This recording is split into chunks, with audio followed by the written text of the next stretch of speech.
السلام علیکم. تو کیسے ہیں آپ صاحب؟ بھائی آج جو ہے میں گھر پہ فالتو بیٹھا ہوتا صبح سے، تو میں نے کہا ریڈنگ کر لوں. اور کیا کریں. تو ایک کتاب جو ہے میرے گھر پہ بہت ساری کتابیں رکھی ہوئی ہیں، تو ایک کتاب میں نے نکالی عظیم مسلمان سائنسدان. تو تھوڑی سی ریڈنگ کر لوں. میں نے کہا لیکن میں نے کہا اکیلے پڑھوں گا اور خود ہی سن لوں گا تو کیا فائدہ. تو میں نے سوچا ویڈیو بنا کے تھوڑی اپلوڈ کر دیں، دیکھیں کیا کمنٹ آتے ہیں. تو ریڈنگ کر رہا ہوں. آپ ذرا بتائیں میری ریڈنگ کیسی لگی. اور ویڈیو دیکھنے سے پہلے اگر آپ چینل پہ نئے ہیں تو سبسکرائب اور لائک لازمی کر دیے گا، کیونکہ ان چیز کی بڑی ضرورت ہے. آپ کو تو پتہ ہی ہوگا، بتانے کی ضرورت نہیں ہے، اس لیے سبسکرائب ضرور کریں. ہاں تو بھائی، ابن الہیشم ابن الحشام 965 کی بات ہے. بصرے کے ایک گھر میں ایک خوبصورت اور صحت مند بچہ پیدا ہوا. ماں باپ اس بچے کی پیدائش پر بے حد خوش تھے. میں اپنے بیٹے کو بڑا تاجر بناؤں گی، ماں نے بچے کے باپ کی طرف دیکھ کر خوشی سے کہا. اچھا ٹھیک ہے، تم جو چاہو بنا لینا. والد نے بھی مسکرا کر کہا، لیکن وہ سمجھدار انسان تھے، جانتے تھے کہ بچے بڑے ہو کر اپنے لیے خود ہی بہتر راہوں کا انتخاب کر لیتے ہیں. البتہ ان کی بہترین تعلیم و تربیت ضروری ہے. چنانچہ والد نے اس جانب خصوصی توجہ دی. بچے نے کچھ بڑا ہو کر مدرسے جانا شروع کیا. یوں تو وہ شروع ہی سے ذہین تھا، لیکن مدرسے میں اس کے اصل جوہر کھلے، اور یوں اساتذہ نے دیکھا کہ بچے میں، جس کا نام ابن الحشام رکھا گیا تھا، بڑی صلاحیتیں ہیں. وہ ہر بات پر غور و فکر کرتا ہے. ابن الحشام کی عمر جوں بڑھتی گئی وہ کائنات پر غور کرتے چلے گئے. وہ اکثر سوچتے تھے کہ یہ چاند ستارے کیا ہیں، کیا یہ اتنے ہی بڑے ہیں جتنے نظر آتے ہیں؟ ان میں روشنی کیسے آتی ہے؟ ہوا کیوں چلتی ہے؟ آندھیاں اور طوفان کیوں آتے ہیں؟ انسان بیمار کیوں ہوتا ہے؟ دوائیاں بیمار انسانوں کو ٹھیک کیسے کر دیتی ہے؟ اس طرح کے بے شمار سوالات ان کے ذہن میں گردش کرتے رہتے تھے، اور وہ ان کے جوابات تلاش کرنے کے لیے تحقیق و تجسس کی دنیا میں غوطہ زن رہتے تھے. غوطہ زن مطلب کسی چیز میں ڈوب جانا، بالکل جو ہے اس کو ڈوب کے حاصل کرنا.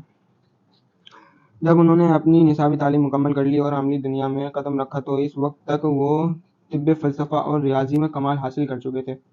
ان کی شہرت دور دور تک پھیل چکی تھی. یورپ میں بھی ان کی پہچان ہو چکی تھی، اور اہل یورپ انہیں الحزن کہتے تھے.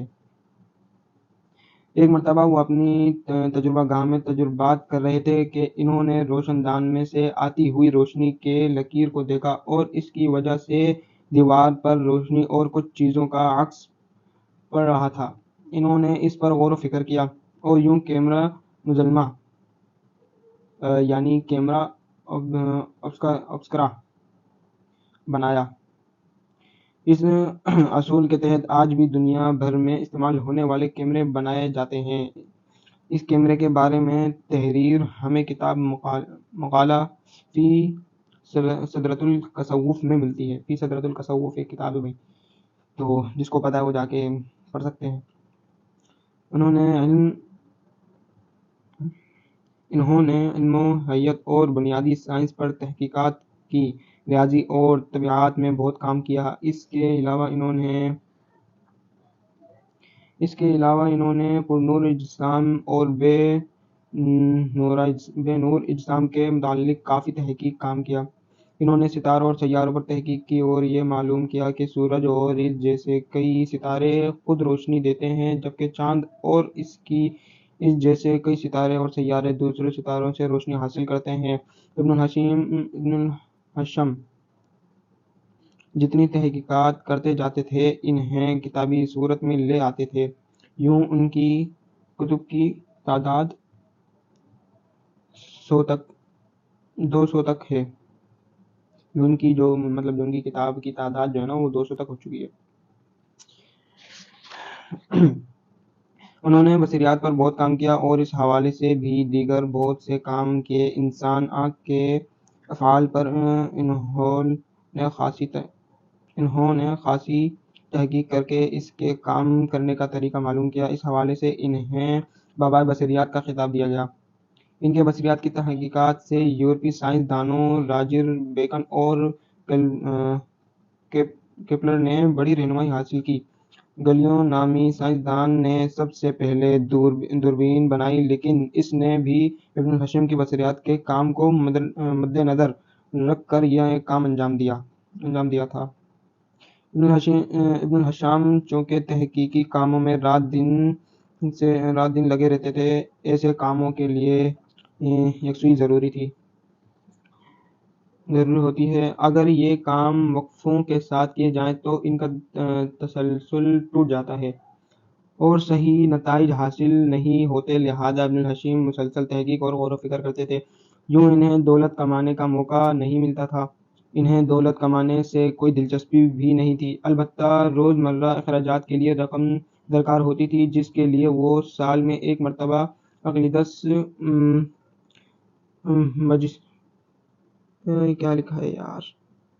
عقیدس امجیستی اور المتوسطات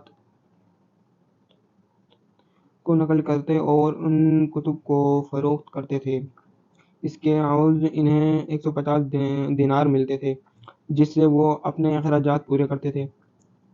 خوددار انسان ہونے کی وجہ سے کسی کے سامنے ہاتھ پھیلانا انہیں گوارا نہیں تھا۔ نور، روشنی، طب اور علم حیات پر کام کے علاوہ انہوں نے خلا اور زمین کے حوالے سے بے حد کام کیا۔ ان شعبوں میں کام کرتے ہوئے انہوں نے پتہ لگایا کہ قطب زمین کے گرد تقریباً 10 میل تک ہوا موجود ہے، اس کے بعد خلا ہے اور وہاں انسان زندہ نہیں رہ سکتا۔ مزید یہ کہ مختلف چیزوں کا وزن لطیف اور کثیف فضاؤں میں گھٹتا اور بڑھتا رہتا ہے۔ سن رہے ہیں نا آپ؟ کیا بور ہو گئے ہیں میری آواز سے؟ بور ہونے کی ضرورت نہیں ہے، میں ریڈنگ کر رہا ہوں۔ میں نے کہا اکیلے ریڈنگ کرنے میں مزہ نہیں آیا، اس لیے آپ لوگوں کو سنا دوں۔ میری جو ہے تھوڑی سی اردو کچی پکی ہے۔ اب یہ ہے کہ اب جب سبسکرائب کریں گے اور مطلب جو ہے لائک کریں گے، زیادہ سے زیادہ ویوز آئیں گے تو میرا شوق بڑھے گا اور میری اردو اچھی ہو جائے گی آپ لوگوں کی وجہ سے۔ آپ لوگ سپورٹ تو کریں نا۔ انہوں نے آئینوں پر بہت تحقیقی کام کیا۔ انہوں نے یہ ثابت کیا کہ روشنی ایک توانائی ہے اور آج تک سائنسدان ان کے اس اصول کو مانتے ہیں۔ روشنی کے حوالے سے انہوں نے ایک کتاب المناظر لکھی۔ انہوں نے پن ہول کیمرے کا اصول دریافت کیا۔ شفاف اور غیر شفاف اجسام، زوفشان اور بے نور اجسام اور گروی آئینوں کے متعلق تحقیق کر کے دنیا کے سامنے ان حوالوں سے زرعی معلومات پیش کی۔ خلائی حوالے سے کام کرتے ہوئے انہوں نے یہ اصل دریافت کیا کہ سورج اور چاند طلوع ہونے سے قبل اور غروب ہونے کے بعد دکھائی دیتے ہیں۔ ان کے اصول کے مطابق شفق یا دھند لکے کی ابتدا اور انتہا اس وقت ہوتی ہے جب سورج افق سے 19 درجے نیچے ہوتا ہے۔ روشنی کے بارے میں ابن الہشام کے بڑی تحقیقات ہیں۔ اس حوالے سے انہوں نے کچھ قوانین دریافت کیے تھے جنہیں اب تک درست تسلیم کیا جاتا ہے۔ کچھ قوانین تھے ان کے بھائی، تو ابھی تک درست تسلیم کیا جاتا ہے۔ ان کے کتابوں میں سے المناظر، میزان، الحکمہ کی تراجم لاطینی، یونانی، عبرانی اور کئی دوسری مغربی زبانوں میں کہے گئے ہیں۔ ان کی تحقیقات سے اہل یورپ نے بہت استفادہ کیا اور بے شمار کام ان کے بتائے ہوئے قوانین کے مطابق آگے بڑھائے۔